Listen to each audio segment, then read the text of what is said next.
The false starts are pretty alarming, actually. The first one was, I guess, a three-year, $9 million, I guess, shortfall. When they came to doing it, it's like they forgot to check and see how much it was going to cost to provide labor to take care of it. It was just absolutely alarming to me that you wouldn't think about labor costs before you go and spend time, you know, looking and building and designing plans and on a brick and mortar addition to the jail. I mean, I'm all for jobs, but you think that you would methodically figure out the way that you're going to need to do it and pay for it. The second one was the losing of they were going to upgrade the honor farm, and that was approximately $34 million, and they were going to add 330 low security beds. And now, due to a formality or technicality, we lost that to Stanislaus County. So, I mean, strike two, you know, how many more strikes? I mean, crime needs to be dealt with yesterday.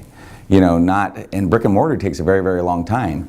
So we need to figure out a way, because all of our plans, whether it was Bratton that came in and the Marshall Plan, and everybody talks about that empty bed. And right now, we don't have that empty bed. And even with AB 109, the more alarming thing with AB 109 is that we can hold a prisoner in the county jail for up to 10 years.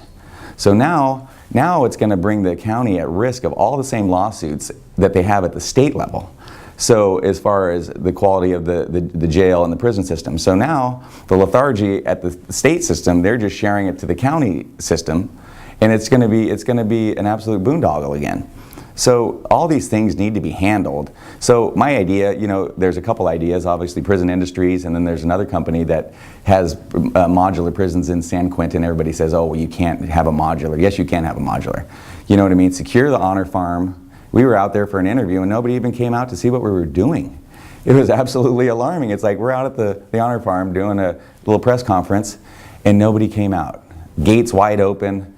I mean, somebody needs to secure that and put some low cost effectiveness ways of dealing with it. One of the options that was there is that we were looking at is like $7 million for 100 beds. Okay, and then after, you know what I mean, you get the crime thing, get the low level offenders out of the jail, okay, and use that for high level offenders. Use low security, secure it, use that for those criminals, and then after we get a handle on it that will help the justice system in the county, then we could use it for vocational education and all the programs that you want, whether, you know, getting people trained and back into the workforce and all that stuff. But you need to have the stick in order to provide the carrot. The Marshall Plan says that, oh, you're going to do Operation Ceasefire, where you have the carrot and the stick. So we still haven't had the stick, because what happens in the criminal justice system is these people keep committing crimes, low-level crimes, okay? And until the 8th time, when the judge puts out a bench warrant, then you know what happens? Oh my God, he takes priority at the jail. So what do? They let somebody else who's probably done a more serious offense that needs to stay in the jail out because this gentleman has a bench warrant. So now we got somebody, to the revolving door, not only keeps revolving, but then it puts more at-risk offenders back on our streets, which is absolutely alarming to me.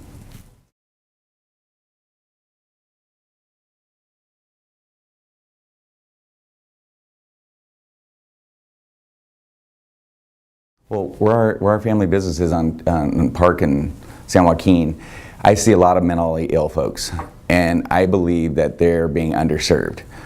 You know, when they're somehow, some way, we're going to have to get out and start providing those people services. I mean, a lot of those folks don't seek the service. So now I think the way that we're going to have to do that is figure out a way that we can get out on the streets and see how we can start helping those folks. There's a woman, and I feel so sorry for her. I don't know what she forever, and she walks the streets around our business and everything, she forever has bandage on the top of her head. And she's mentally ill. And I always want to go and ask her, do you need help? Where do you stay? Where do you live? And what services can be provided? And I think that's the next step of the level for me, is that I care about the people that I represent, and getting them the services and the goods that they need in a timely manner. I think I'd be very effective as a county supervisor in helping that.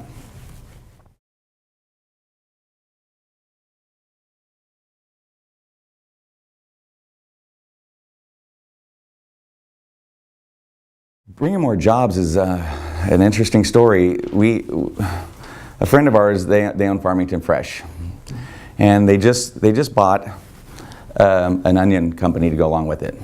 Well, they have property over on Newton and Camden Road, and I mean Cherokee and Newton, excuse me, and it has rail. So they've been trying to develop this property, and they've had national suitors. It was Amazon, I believe, Walmart, and a pet supply company. So they came to me and said, hey, we would like to do this in the city and get this annexed into the city. So I kept telling Bob Dice, hey, Bob Dice, we need to work on this. We need to work on this. We need to get this done. They're wanting 1,000 parking stalls, okay? 1,000 parking stalls. Can you imagine that? 1,000 new jobs.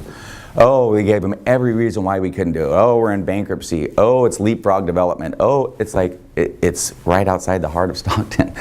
You know, can we get this done? Oh no, we can't get this done. Okay, so then the county takes it over. Well, can we give them a will serve letter for water and sewer? Kept battling, kept battling. And then finally we decided to give them the will serve letter. It still took an additional 3 months. It's just, it's not conducive to doing business. So the relationship between the county and the city is dysfunctional at best. You know, we have the water and sewer services, and then they have Air Park 599 that has been in the works for 2005.